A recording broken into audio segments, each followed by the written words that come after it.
Hey guys, it's Brett FX here, and real quick before we get on with this new show, I just want to let you guys know that this is the first one. We do not plan on future shows being this long. Again, we are trying to figure out the best ways to do these interviews and to bring these teams to you guys with all of their information and a little bit to know a little bit about them. So, again, guys, future episodes will not be as long as this one, but I hope you stay until the end because these guys really do have some good information. It's really interesting to learn about them, and definitely check out the links below and go check them out on all of their media outlets. All right, guys. So here, enjoy the interview. Hey guys, Daskro here. I'm joined with Brett, and I have something very special for you guys. We've been doing the Battlefield Esports recap for the last few weeks, and have had a lot of support for it, but we want to take it a step further. So we have a new series called the Team Spotlight. This is a series where we are going to interview a number of players from specific teams in the US or European competitive communities on PC and on console. The first one we're doing here is Exertus, which is a very special team because they compete in both the US and the European leagues. They have a very interesting story of how they got together. And so Brett and I are gonna answer a few questions. No, they're gonna answer a few questions. Keep on going, and we're going to go right into the questions right now. So Brett, how's it going? And what do you got for us? All right, so yeah, pretty excited about this. First of all, I'd like to introduce the guys that we are going to be interviewing. Hi, I'm Mad Dog. Hey there, I'm Two-Dye Samurai. And I'm crazy. Okay, so now that we got introductions out of the way, first things first, how did you guys come to be? Like, what was it that really forced you guys together and to start playing competitively in Battlefield, as a team? The team started years ago. I was in a clan actually called the Unknown Soldiers, and I started a team almost now a little over 8.5 years ago. Started competitively. And from there, I started to gather some core players, Crazy Nutta being one of them, who shortly joined me after I started the team in BF2. He joined me for 2142 era, and it progressed from there with a bunch of other players over the years, and we continued all the way up to our competitive scene here. Awesome, awesome. So, what was it like, competing in Battlefield 2 and 2142, back in those older versions of Battlefield? Because a lot of us know that the comp scene was certainly bigger back then than what it is now. I definitely have to agree on that. The Battlefield 2 comp scene was phenomenal. There were phenomenal teams on both sides of the pond, if you want to call it that. At the time then, I was actually living over in the Euro area. That's how I met Crazy Nut online through our clan, and we were both in the Euro division there, and we started up the team in BF 2142, and that was our best times together. It was great competition, great leagues, and Crazy, if you have anything that you want to add about that. Yeah, it's kind of crazy, excuse the pun, how things have turned out. Mainly just because, obviously, going from BF2 to 2142, you kind of figured that the majority of people that play on teams, especially nowadays, a lot of people tend to hop from team to team, trying to find what suits them best, and hopping through different players. And if they don't like a team, they'll just go somewhere else and whatever. But I guess for us, and now a lot of the people we have on the team currently, it's more about just being a bit more dedicated to each other and sticking together rather than having it on a more personal level, or less of a selfish level. Obviously, that's the way some people want to play. They'd rather just come on to win, and if they want to win, as it is with anything, if you want to win outright, then you've got to join the best. Whereas with us, it's always been about sticking together and kind of gradually improving. Yeah, Um, absolutely. Yeah, I've definitely have missed that kind of team loyalty that you don't really see that often anymore. And a lot of the comp that today that is going on, it's really cool to see you guys, coming up through the ranks for that long. I mean, you're working on a decade now. That's pretty impressive right there, to be together for that long in this series.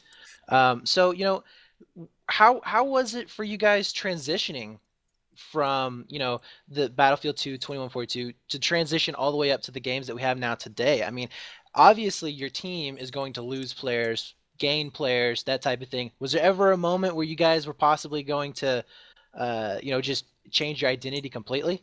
I think for me, or probably for both of us, it wasn't so much about the transitioning of games and the players on the teams and that sort of thing, but more just the surroundings that we were playing in. So, for example, when we were at Unknown Soldiers, which is a military realism clan, we spent obviously half the time, dealing with clan issues and doing our jobs there online, and then the other half of the time playing the game and doing the competition side of things. So really, up until I don't know how long it was now, maybe about 6 months ago or just a little bit less, when we left that to focus on esports, it's only really been in these past 6 months that we've actually really properly focused on esports, because although we competed a lot for years and years, as anyone knows who's been in a military realism clan, it's tricky to manage your time enough and find good enough players to join the team in that sort of surrounding. So for both of us, I think to actually come on now and completely focus on esports rather than doing it kind of half-assed, it's probably been the biggest change, I suppose, which is why up until the last 6 months, probably loads of people hadn't even heard of us before, whereas now we're starting to sort of make a name for ourselves, which is, it's really nice to see. Now I got to step in here because I have a question that's really on my mind. So let me get this straight. Tudai was in Europe and synced up with Crazy Nutta back in the BF2 2142 days and played in the Euro scene. And now both of you guys are now playing in the American scene. So I know Crazy Nutta, I've seen you before play in U.S. events because I've casted some of these events. So both of you guys have played on both sides of the pond. How has that transition been for you guys? For me personally, I lived over there. I was living overseas for a couple years. Got into my first competitive games actually before I moved overseas. And when I moved over there, I got linked up with the clan and started there. It's a whole different world playing in Europe and playing in North America. It's two different beasts. You can't really compare the two. There are some teams that are capable of competing in both, but it's very hard. The Euro scene, it's a more organized comp, if you want to call it that. There's a lot more teams, and all they do is care about comp scenes or competitive teams, organizations. That's all they do. They just go from team to team to team. While in North America, at the time when we started, it was more laid back. They had professional teams, but it was nothing that could compare to what we saw in Europe. Crazy, if you want to be able to comment more on that. I guess maybe what Dazcrew's hankering on is the fact that I tend to play a lot for American teams as well as European teams. I guess mainly that comes down to when we were at Unknown Soldiers, it was a US-based clan, and although we had European members, pretty much for like 5 years of my life, I only competed at sort of on American time. So really, recently competing at like 7 or 8 in the evening has been kind of a godsend because I'm so used to playing at sort of 2 or 3 in the morning. Was that just a matter of convenience for you? I mean, did you just have a life schedule that allowed you to play at that, or just personal preference, or? It's not really been a preference or anything like that. It's just because I guess I've always been, one of the key players on the teams that we've had. So as long as the matches weren't interfering with my real life stuff, then it was always convenient. I got you. I guess I missed the question there. Thank you for clarifying that for me, Crazy. But no, when we started together, we both competed, if I'm not mistaken, both sides of the pond there. And we had some in 2142, we played in a Euro League, and we also played some in North American leagues, and it was definitely a challenge, staying up till 3 or 4 in the morning to play. And for Crazy to be able to do it as long as he has, especially with, being here with me, he's been one of my best friends, and I'd like to thank you for that, Crazy. Sentiments going all over the place. So, with you guys, playing over in the Euro scene for a while, did you guys ever win anything? I know you had to compete in some big tournaments. No, to be honest, like I said, it's only really been the last 6 months or so that we've properly got into the scene. Because as it was before that, it was kind of half casual, half competitive.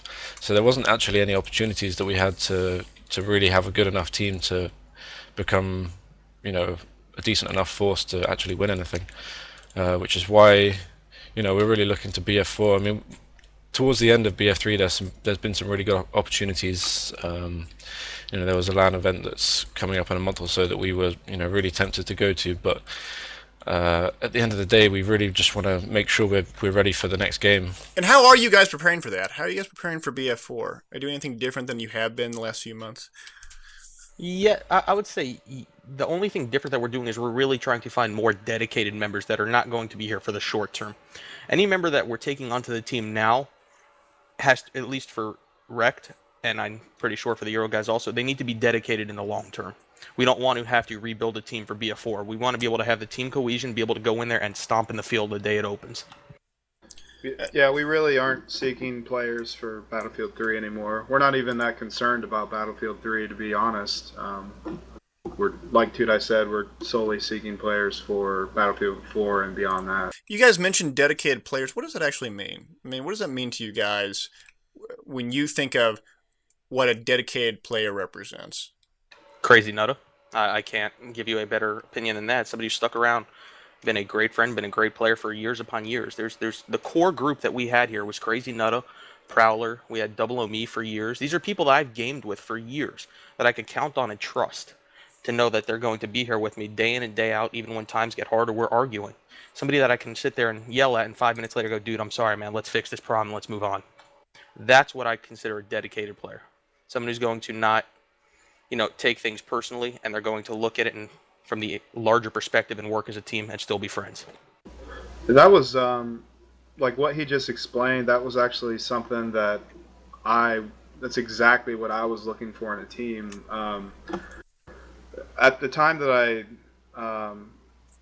started talking to Tudai, like we were basically building up Exertus, the organization, and I really wanted to get a Battlefield team in here. So I talked to a few teams, and like we weren't even seeking the best team. What I wanted more than anything was the most consistent team, and that's what I found in talking with Tudai and working with his.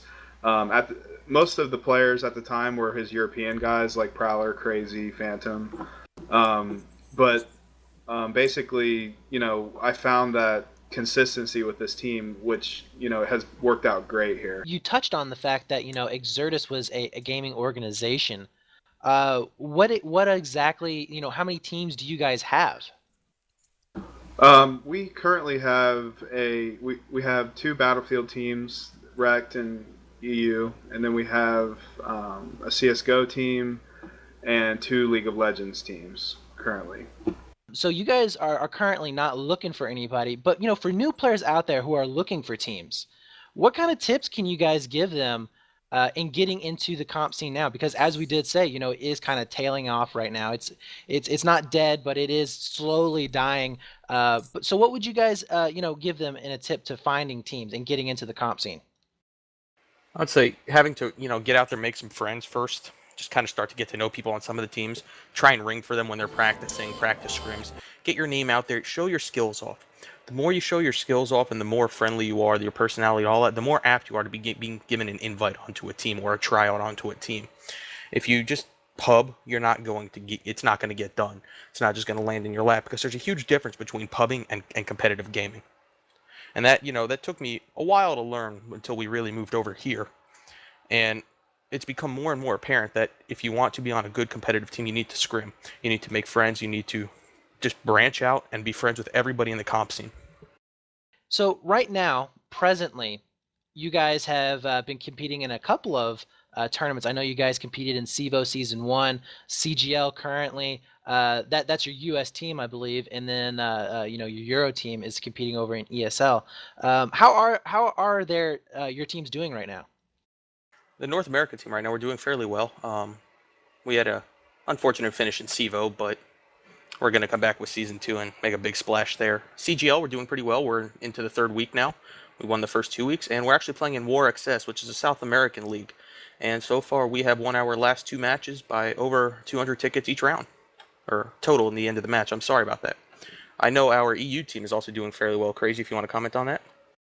Yeah, I think at the moment for us it's finding the time that everyone's got, because at the moment it's the end of the semester for everybody, and summer holidays and that sort of thing are coming up. So for us it's just we're still sticking around with the A series, and pretty much for any European players, you'll know that pretty much everyone just plays ESL versus constantly, just to keep on top of things. But we're just sticking with the A ladder for the time being, because really, although there's a lot of places to go for European playing, for me it's more about making sure we're just keeping playing but not overplaying, so we don't just completely burn the game out before BF4, which I know is a hell of a long way away. So the last thing we want to do is end up burning ourselves out before that, because for me personally, I'd rather just keep playing, keep on top of things, and kind of almost cruise through to BF4. Because even though BF3 is still going, I mean it's been like a year and a half now, and props to all the people that are still keeping competitions going for it, because I don't know what the North American scene especially would have done without things like CEVO and CGL. Yeah, It's kind of no it's kind of doubt. it's kind of a shame that they weren't here. Yeah, no Yeah, doubt. There's not a whole lot going on. You're absolutely right. And I mean, and I will say this, TWL has done a really good job of staying around. A lot of people like to rag on them about being, yeah, there's TWL, it's not that competitive, but they're doing a good thing by getting a lot of new teams introduced, and you guys are still a part of TWL, correct? Yes, we're actually in first place in 6v6 fast attack and 5v5 infantry only. Yeah. I think you're right in what you say, though. I think it's uh, sort of relating to what you were saying before about people that were looking to get into competitions and stuff. If you're not sure on kind of the level you're at, then TWL is a great place to start off. Although it's like kind of like you said, it's not the highest by any means, but if you're not sure where to go, it's always a great place to start off, because that's kind of where all the entry level teams start off. I think we're kind of just I think we played a match on TWL for months and months because we just sort of sat there doing nothing. But there's no point leaving if you're at the top. Yeah, exactly. And that's something that I think that will be fixed over in BF4 when we get more teams that can enter into those. There'll be a lot more competition going back and forth. So and you guys touched on the fact that you guys have just recently become noticed by the community as a whole. So what was your progression? Coming from that team that maybe not too many people really talked about or even feared when it came to playing them, to now being one of those teams that people take notice when you show up for a scrim or show up in a tournament on their next match list. Um, I would just like to comment and say, from an external viewpoint, both of these teams have grown in huge ways. I would say that when Exertus picked them up, they were obviously one team. It was mostly, I think it was like 4 out of 5 of the guys were European playing in American leagues, and one of the things that we had to work through was getting the teams to divide, basically, and so that the European players could start practicing on their own schedule, competing in their own leagues with not non-ridiculous pings, and same for the American guys. So after we did that, we were actually able to see the teams really start from scratch almost, and I mean they're doing great. As you can see, they're one of the top teams. I would say that we're not the top currently, but yeah, we're doing really great, and we've grown from a semi-casual team. Before they came here, I feel like they were somewhat of a casual team. So I think a lot of people probably forget as well that the majority of teams we're competing with are teams that maybe they might not have been here before BF3, but have at least been here since the start of BF3. Whereas the teams and the people we're fielding and the 5 starting people that we have in each match have only really been competing together in the last couple of months or so. So I think with what we have, we've done well. I think we can be happy with what we've achieved and kind of look forward to taking it through to BF4, because I'm sure what we'll achieve there will be a lot more than what we have done in BF3. This is kind of just the prelude, I guess. One thing you mentioned, Crazy, was this idea that you didn't want to get burnt out on Battlefield before BF4 comes out. Can you talk a little bit about what that means? I mean, because a lot of people, I don't think, appreciate how much time and effort it takes to to get to the stature that you guys have as a competitive team? How do you mitigate being burnt down? What is it? I think on a personal level, it kind of depends on the person.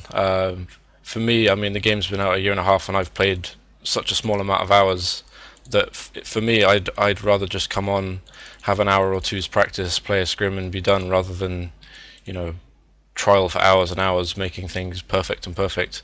And really, the way to do that is just to scrim. I mean, I gave up, you know, everyday pubbing ages and ages and ages ago, just because it didn't do anything for me anymore. The game itself is only exciting to me now because of competitions, and the only reason I come online and play with everyone is because, you know, we get together as a team and we have scrims, which is always fun. But at the same time, it's doing way more than you get with pubbing, because obviously you're improving your teamwork, you're improving your personal game, and you're just keeping on top of things. I mean, the kind of the games you get that give you a real kick in the head and kind of a smack back to reality are the ones where you know that you haven't prepared enough, and you haven't expected the enemy team to do as well as they have, and things like that. And they're the ones where we sit down and we say, okay, we didn't practice at all for this match, which has happened to a lot of teams. I know, because that's what happens if you let things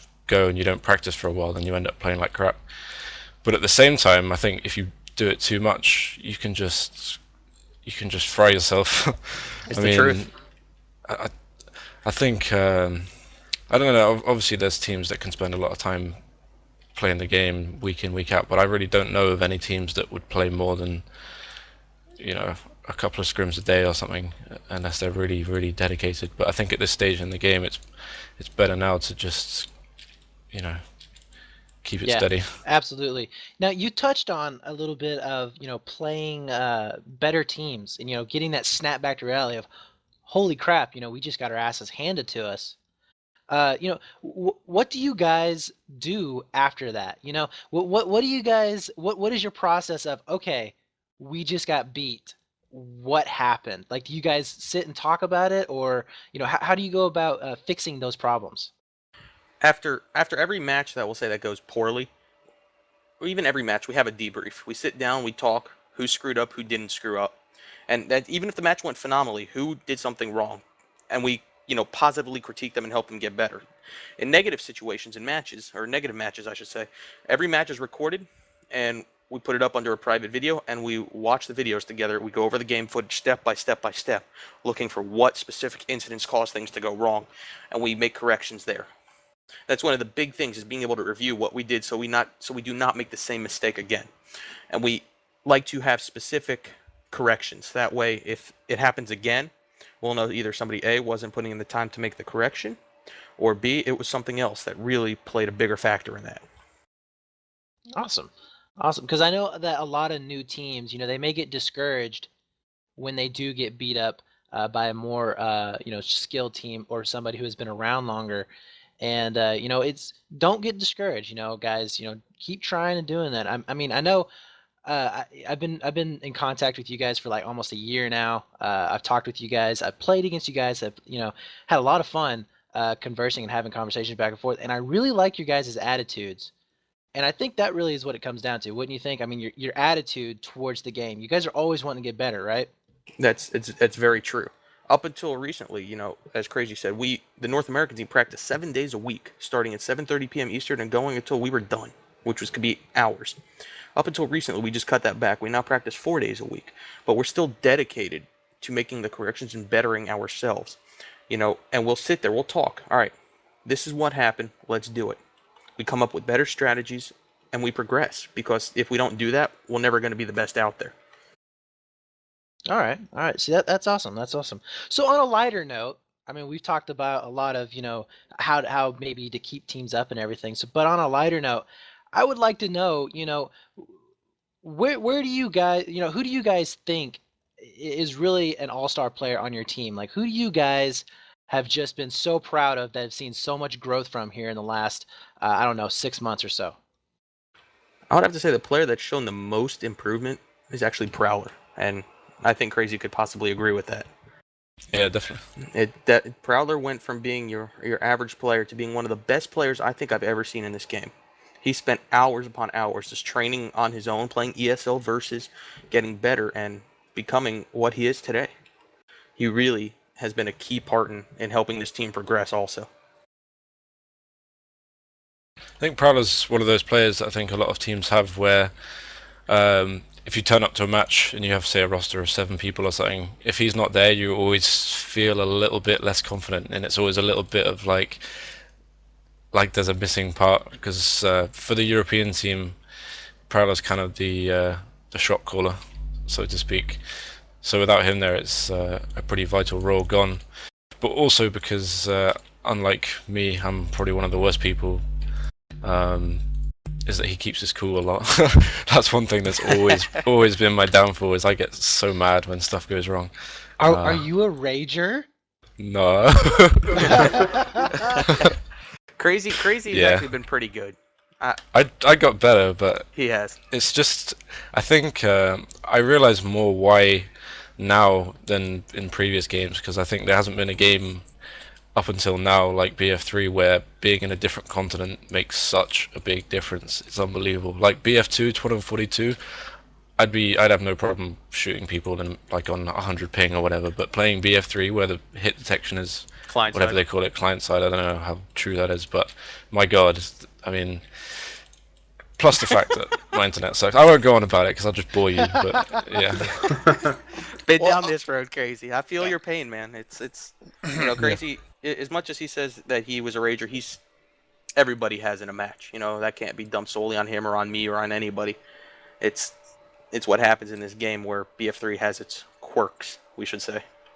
And on that note, I'd like to ask 2 questions related to this. First question, if you could change one thing about Battlefield 3, what would you change? And then secondly, especially since you guys talked about your backgrounds in BF2 and 2142, what changes are you looking most forward to in Battlefield 4, be it stated or just speculative?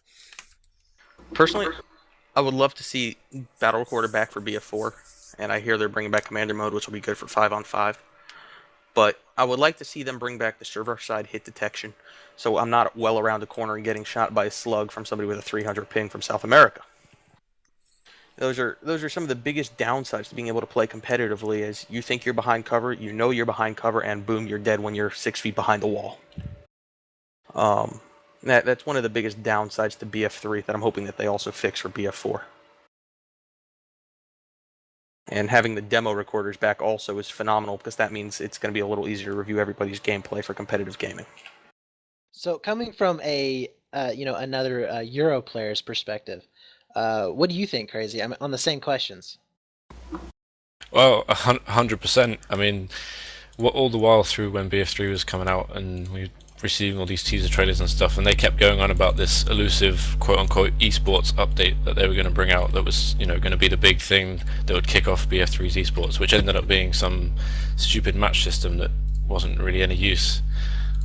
So for me, I mean, the only reason I play games anymore is just esports. Anything that's going to help esports, be it theater mode, battle recorder, whatever you want to call it, be it a matchmaking system, be it official dice tournaments, a lot more supported companies doing tournaments online and LAN, just anything that's going to get the name out there and No doubt. I make it a would lot love more to exciting. see some lands. Absolutely. Daskro and myself just casted a land last weekend. Oh my god, it was so much fun. I cannot wait, until we see, lands popping up everywhere, multiple lands, happening in the same week or something. That would just be so awesome. But Yeah, actually, one Oh, of our yeah. players was at that LAN, I believe. Revo. Duke PT was at it. Oh, Duke. I'm sorry. oh yeah, dude. Oh my god, guys. I tell you what, dropping a 60 bomb in Bazaar. Yeah, It was he went awesome crazy. to watch. Awesome to watch. In fact, I'm gonna be uploading some of that stuff on YouTube. I've already told him, I was like, man, I got you on some highlights, bro. You gotta check it out. So it's gonna be exciting to watch that. But coming from I guess an owner's view, Mad Dog, what are you looking forward to? In Battlefield 4, I would love to see more esports commodities, I guess. Spectator mode, battle recorder, better anti-hacking measures, like Tudai was talking about the net code, basically. There is a lot actually that I'm looking for. Um, when I also deal with games like CS:GO and League of Legends, and like they're just on a whole different level because those games are built for esports, and that's what I truly want from Battlefield 4. And I think that the makers of Battlefield know that that's what, like, they need to include that at least somewhere in their game, because the community has made it pretty evident that that's what they want. Yeah, Dice absolutely. know. If Dice don't do anything about it in BF4, then I seriously think that EA is like killing the series, or they're under EA's thumb or something, Yeah. because they know it more than anybody that that's the one thing that they missed out on in BF3.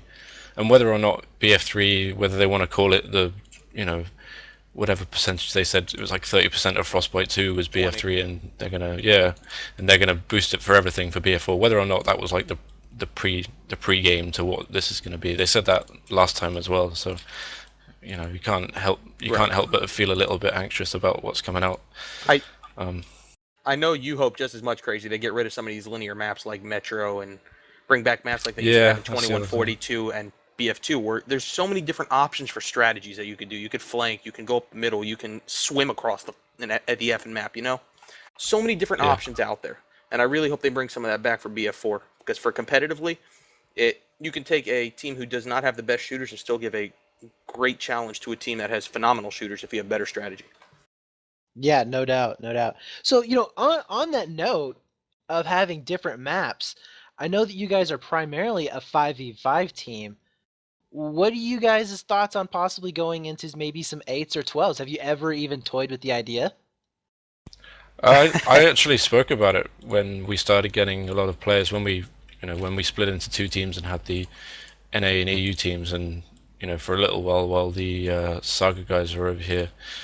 Because obviously, if we have a lot of people on that are playing the game, there's no reason why, even just for fun, why we couldn't just hop on and play some 8s or something.